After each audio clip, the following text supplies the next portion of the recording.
Hello, welcome back to the Tears of Fire podcast, a podcast where I go over the last Dragon Chronicles by Chris DeLacy, and today we'll be covering chapters 45 through 48 of Firestar. I hope you guys had a safe flight in and hit no turbulence. Today's going to be a shorter episode, but these chapters are pretty impactful. So with that, let's get into the show.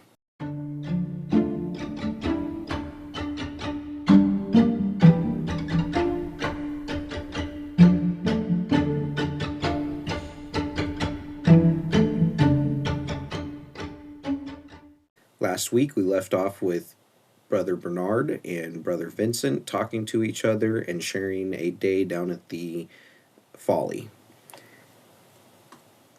Brother Vincent had been admitting his so-called crimes or sins that he's committing over here at the Folly to Brother Bernard, but Brother Bernard is listening to him at first, and we ended with Snigger the Squirrel being shown to Brother Bernard by Brother Vincent, saying that he brought him here.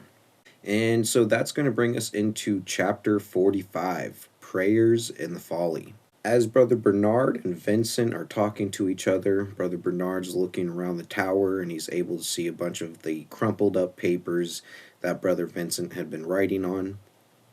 And he's kind of questioning it.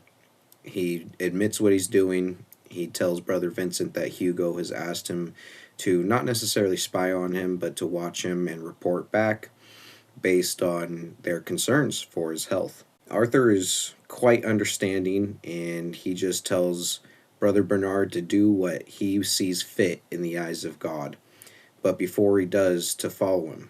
Vincent said that he has uncovered the truth of the universe about dark matter and how to manipulate it through the writing. He shows Brother Bernard the tool that he's been using, which is the claw, showing that with a little bit of cold water, it helps the claw excrete some of its ichor, the blood of the gods. It's just a green ink almost is what it comes out to look like. And as he's talking to Brother Bernard, he's explaining how he's able to bring things to him through time and space, and that's how the squirrel Snigger had gotten there.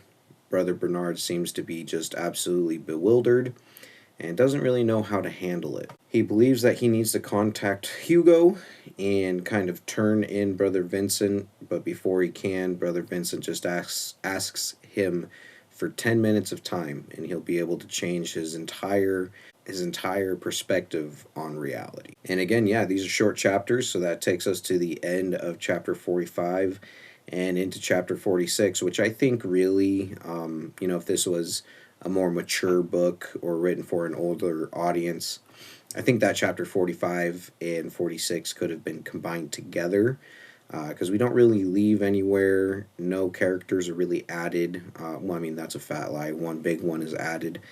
But, we'll see that I think this could have all stayed within one.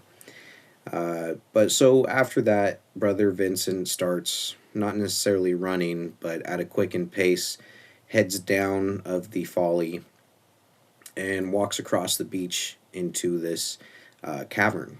It's a smaller cave. The tide is coming in, and so it's washing into the cave mouth a little bit. And Brother Bernard is following. He's way behind, and since he is kind of on the chunky side, he's running out of breath, and he's having a hard time keeping up with Vincent. When he gets to the mouth of the cave, he's absolutely stunned, doesn't know what to think, say, or believe anymore, because he then sees Grockle. And that's the end of chapter 46 with, I guess it really ends with Bernard just staring at the dragon in astonishment, and Grockle not really looking at him, but just kind of growling his own name. The book kind of spells it out as more of a Grockle, kind of a throaty, deep growl from him. And says that the dragon is now the size of a very large dog, and with its wings stretched upright, it could probably be the size of a teenager. So, this is roughly I would say a 2 to 3 foot dog at the back, and then at least 4 feet, 5 feet with the wings outstretched, which is pretty intimidating. So that's going to bring us into the beginnings of chapter 47, which is a little bit more lengthy, and we get some backstory. The chapter is titled With Grockle the Dragon. And we start in the perspective of Brother Bernard for this. And he's kind of going back through his memories, and he's been a historian slash just history major his whole life, going back from his high school days throughout his esteemed college that he went to. It doesn't say what college, but just that it was a highly touted one, and that he was just extremely interested in history. And so obviously when he got to the Brotherhood, he wanted to do some historian research based on that island itself. And he came across a myth at this point where there was once a dragon's wrath that was taken upon this island. It was nesting there, and it had an egg. The monks that lived there and shared the island with it lived in fear, obviously, since it's a dragon. And they waited until an extremely rainy night when they believed that a fire couldn't harm them. And they destroyed all the bells within the city so that there was no sound being made. So the monks and the other humans that banded together here in this little nesting grounds for this dragon, they waited for the most opportune moment when the dragon flew away and left the egg unguarded. I was unclear on if they set up a distraction for it or if maybe the dragon just needed to go hunt because it was hungry. Either way, the dragon was absent, and they came in and destroyed the egg. They stuck it through with spears and smashed it and made sure that there was no possibility of that offspring coming. This whole time, the mother dragon was up in the sky watching. And obviously completely devastated by what's going on, it decided to take its wrath out. And since it was a heavy, heavy rain, couldn't really do much with its fire, so it went and started pretty much destroying the monks' temple, I want to call it almost. It's not necessarily a temple, it's just their place of meditation and peace. But so their religious place was destroyed, and then once it was done, even though the rain hadn't stopped, it released a fire so hot that it melted all of the bells in the church. And it said that it left the church covered in the gold, running as if it were the dragon's young yolk that would never be born. Which is a pretty gnarly image and good pairing. What would you call that? A juxtaposition. Being able to see one side and the other both sustaining great losses, and for nothing really other than just fear itself. But as Brother Bernard is brought back to reality, Vincent is saying and trying to convince him that he's the one that wrote the dragon here. He wasn't sure what he was doing, but once he got the claw, he had no other urge or inspiration other than to write. Bernard and Vincent go back and forth between each other, and they're kind of trying to determine what the meaning of the dragon's presence actually is. Brother Bernard believes that the dragon is a demon. He thinks that this is a fight between light and darkness, and that Brother Vincent needs to be helped and saved. Brother Vincent believes that this was the closest to creation and God that we can be, because through his meditations, the claw was given to him, and he was able to bring Snigger and now Grockle to him through his own writings. He said, and once Grockle showed up, it only solidified his belief. Bernard grows ever more concerned and asks Vincent what his plan is. Vincent tells Bernard that he only needs a few more days. Then Grockle will take the claw to another dragon that's almost in his same position, ready to rise again, which we know is Gwaine, all the way to the Arctic, and Vincent says that as well.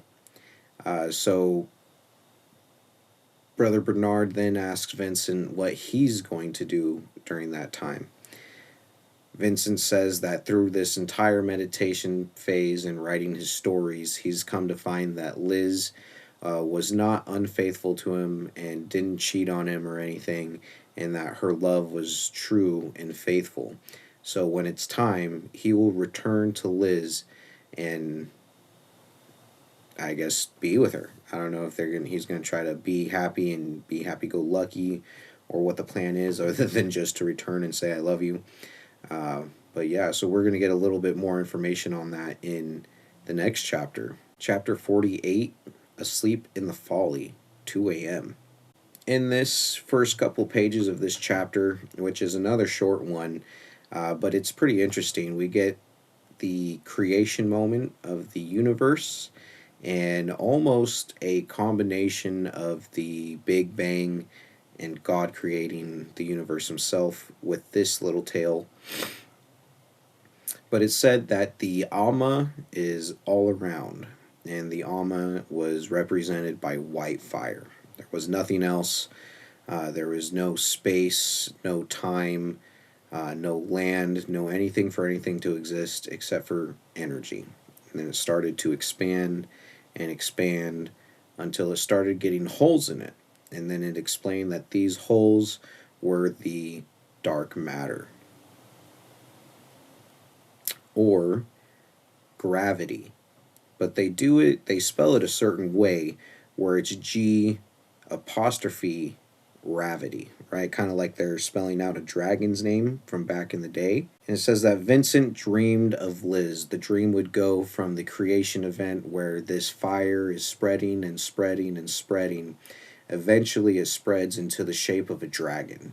That dragon then became Goddess, who in her loneliness took one big breath, said one word, and then the earth slash universe was created from that. In this dream, after that happens, a golden watch face shows up to Arthur. And my first thought slash question with that was, is this the same golden watch that Bergstrom had laid down in front of the bear that many years ago in order to distract it, just to kind of neatly tie things all together? That'd be nice. But what he sees is this clock face going back in time, and he says it goes back in time through 10 years, which he's getting flashes of memories of different points of his life. But then when the clock ends, it always comes to Liz and her new baby girl that he then accepts and loves. And he'll put his finger out to the little baby girl, and her pink fingers, grasp around it. And he's just filled with joy and love. So I think this is him kind of going back to that moment where he saw Liz and Lucy the first time, obviously, and instead of running out, he wanted to stay and be with them, which in the last chapter I kind of glanced over how he wrote Snigger and the dragon to him, but he says that he went back in his writings and tried to, this is how he tested it to make sure that it can happen. He went back to his writings on what happened to the squirrel and rewrote that he got transported through space and time to him so that he could be saved. And lo and behold, Snigger's now there. So that's pretty cool. At the end of this dream, though, Vincent is woken up by what he thinks sounds like footsteps. At the foot of him, Brother Bernard has been praying for over 6 hours to his gods for guidance on what to do. It's been raining super hard, so Brother Vincent and Brother Bernard had taken up refuge inside of the Folly. But what he's woken up by is 6 members of the order, 2 of them with lanterns, waking him up. This includes Brother Hugo. And Brother Hugo is confronting Arthur, and he calls him Arthur now, saying that you lied to us. We checked your cell. You only had blank papers over there, but we found these up in the top cell.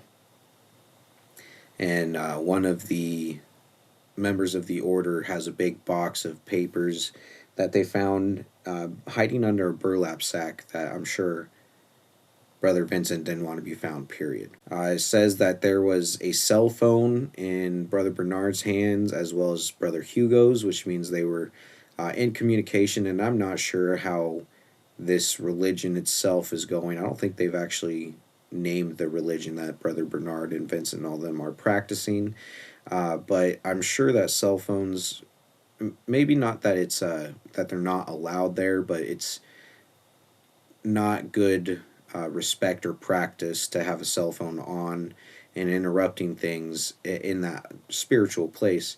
So for Hugo and them to be communicating through it seems to be like a big deal. But Hugo also goes on to explain that they captured the dragon, and this sends Vincent into just not necessarily rage, but he's pretty upset.